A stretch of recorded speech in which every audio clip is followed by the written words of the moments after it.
Para saber la verdad de la milanesa, Gacetillas Argentinas. www.gacetillasargentinas.info. Con libertad, y ahora obviamente el lunes es 9 de julio. Muchos celebran el 9 de julio de 1816 y por eso vamos a pensar esto del Día de la Independencia en Argentina con un profesor de historia, con un investigador como Mauricio Castaldo. ¿Qué tal, Mauricio? El entrerriano Mauricio Castaldo, ¿cómo te va? ¿Qué tal? Un gusto saludarte, ¿cómo les va? Bien, bien. Mauricio, es muy interesante lo que me pasaste porque por ahí uno no se acordaba de esos datos, artículos que me enviaste por internet, ¿no? Claro, todos hablamos del 9 de julio de 1816, la Declaración de la Independencia, pero nos estamos olvidando otra primera Declaración de la Independencia que tuvo que ver casi un año antes, en 1815, en 1815 en Concepción del Uruguay. Sí, lo que se llamaba el Arroyo de la China en esa época, que hoy se llama Concepción del Uruguay, que es una de las ciudades más importantes de Entre Ríos y que fue seguramente la ciudad política y militarmente más importante en el siglo XIX. Sí, en el marco de la doble lucha que la Liga Federal Artiguista llevaba adelante en ese tiempo, que era la lucha contra el imperialismo extranjero, la lucha por la independencia, contra el enemigo español, contra el enemigo portugués también, y la lucha contra el centralismo unitario porteño. En el marco de esa doble lucha se convocó al Congreso de Oriente, se lo llamó así, de la Liga Oriental o la Liga Federal, ya que los orientales eran los que conducían políticamente, ideológicamente la Liga Federal, y se convocó en Concepción del Uruguay, en el Arroyo de la China, y bueno, participaron representantes políticos de todas las provincias de la Liga Federal, de la banda oriental del Uruguay, de Entre Ríos, Corrientes, Misiones, de Santa Fe y de Córdoba, y también, y esto es un hecho político extraordinario, José Artigas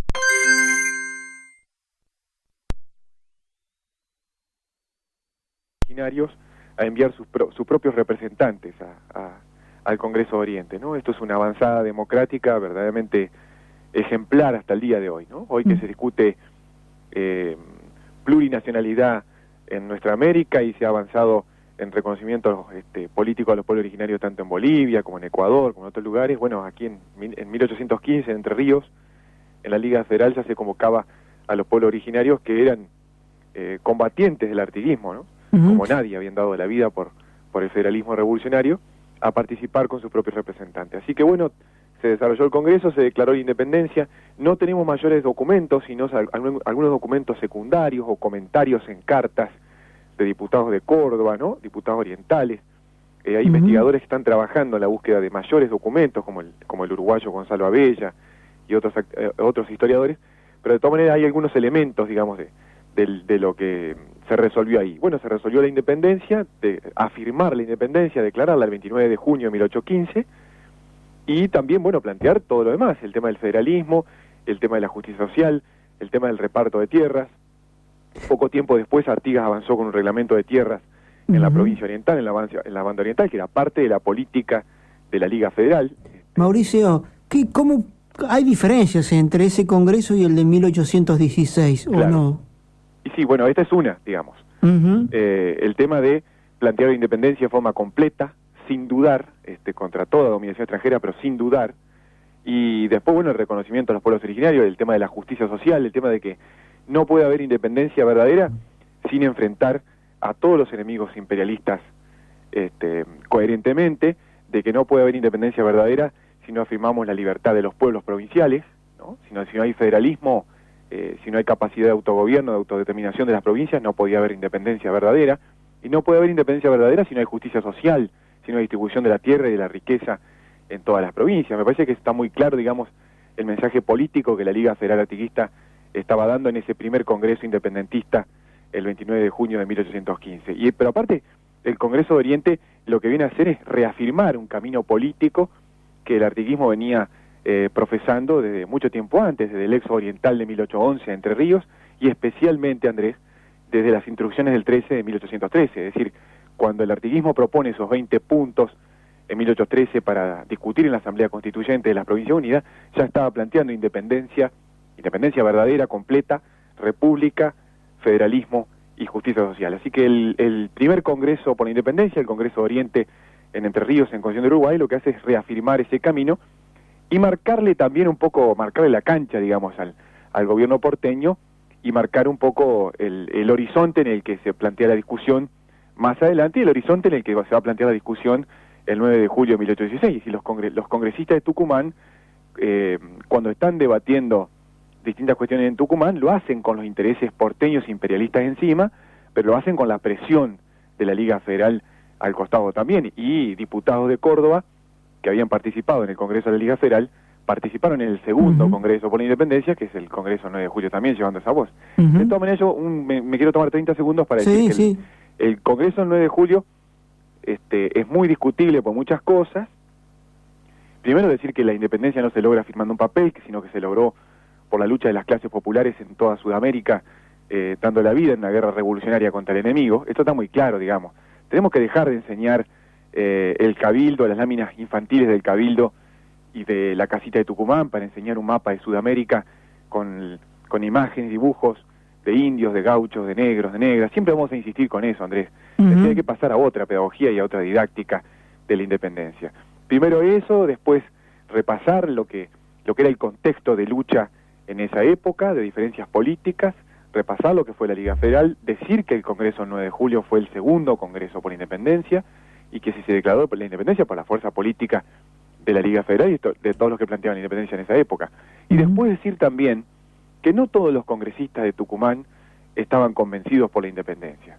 Decir que algunos congresistas de Tucumán, por orden del gobierno de Buenos Aires, se fueron al Brasil, a hablar con los portugueses, a acordar que si el Brasil, el imperio, invadía a la Liga Federal, Buenos Aires no iba a ayudar a los federalistas, así que invadieran tranquilo, cosa que el imperio portugués hizo en 1816, provocando en una guerra de 4 años la derrota de la Liga Federal y el posterior exilio de José Artigas al Paraguay. Es decir que, vamos a decirlo sin eufemismos, varios congresistas de Tucumán eran traidores a la causa independentista, fueron traidores y entregaron a la Liga Federal y al artiguismo, ¿no? Y los portugueses, junto con los porteños, participaron en la destrucción de la Liga Federal, incluso con soldados, con cañones, con armas.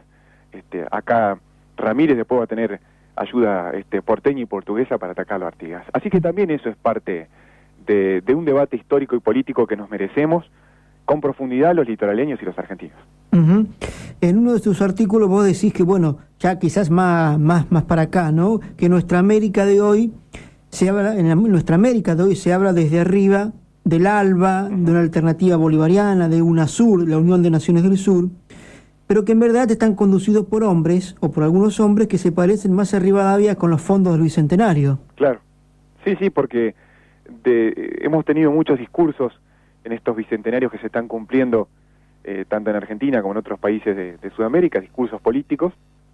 Lo tenemos en Entre Ríos en los últimos tiempos, donde funcionarios políticos salen a hablar de Artigas, mientras verdaderamente practican una política absolutamente antiartiguista, antifederalista, ya que el 76% de los recursos económicos de Entre Ríos, como de muchas provincias, se van al gobierno central a Buenos Aires, y se van para pagar cuotas de deuda externa, para entregar nuestro fondo de capital financiero al capital extranjero concentrado, etcétera. Así que eso es absolutamente antiartiguista por el lado en que uno lo mire. Así que sí, tenemos muchos discursos de los gobernantes latinoamericanos sobre la necesidad de una unión latinoamericana progresista, popular, democrática.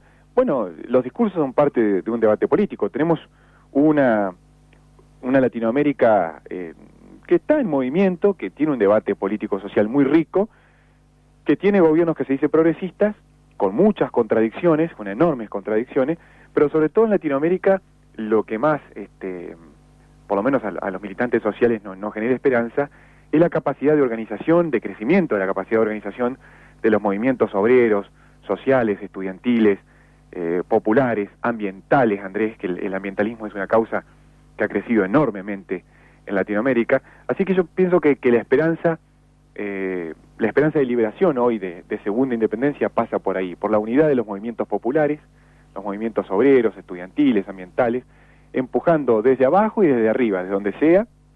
Algunos de estos sectores han llegado al poder, en Bolivia, en otros lugares, y ya sea arriba o abajo, en el gobierno, desde abajo, presionar de todas las maneras posibles para que se avance hacia una democracia liberadora, una democracia verdaderamente participativa, protagónica, con justicia social, con igualdad, y una democracia que sepa, que pueda, con capacidad organizada, con poder popular organizado desde abajo, superar la lógica del capitalismo y del imperialismo, ¿no? Es un desafío para adelante. El desafío es que las clases populares y las organizaciones sociales en toda Latinoamérica sean cada vez más fuertes, sean cada vez más conscientes, más claras, y que con su capacidad de organización puedan transformar no solamente las realidades nacionales, sino ya pensar en una transformación de una realidad continental, ¿no?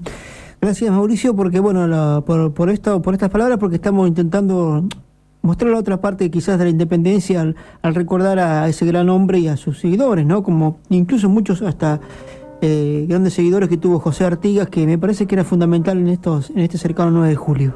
Sí, yo creo que sí, que hay que ser un poco más de justicia con José Artigas, y si se declaró la independencia es porque no solamente el artiguismo, sino tanta gente, multitudes, miles de sectores populares en toda Latinoamérica estaban poniendo el cuero y la sangre combatiendo contra el enemigo imperialista, ¿no? De alguna manera Artigas fue coordinador de esas fuerzas y potenciador de esas fuerzas en nuestra región, pero así como él otros. Y la historiografía oficial y el revisionismo, que ahora se hace revisionista, pero que es bastante parecido a la historiografía oficial, se olvidan de estas cosas profundas de nuestra historia. Así que te agradezco mucho y seguimos en contacto, Andrés. Hasta la próxima, Mauricio. Nos vemos. Mauricio Castaldo, docente de historia, investigador, sobre todo del mundo, lo que es del pensamiento y la obra artiguista. Y recuerdo algo que leí sobre Artigas, que es algo muy interesante, que incluso se dice ahora, pero poco se practica. Artigas proponía que el pueblo, cuando el gobernante no cumplía, podía revocarle su mandato y volver a votar. Entonces, como viene en Argentina, cada 2 o 3 meses habría que estar cambiando de gobernante, ¿no? Porque realmente poco cumplen acerca de lo que prometen en sus campañas. Lo que sigue ahora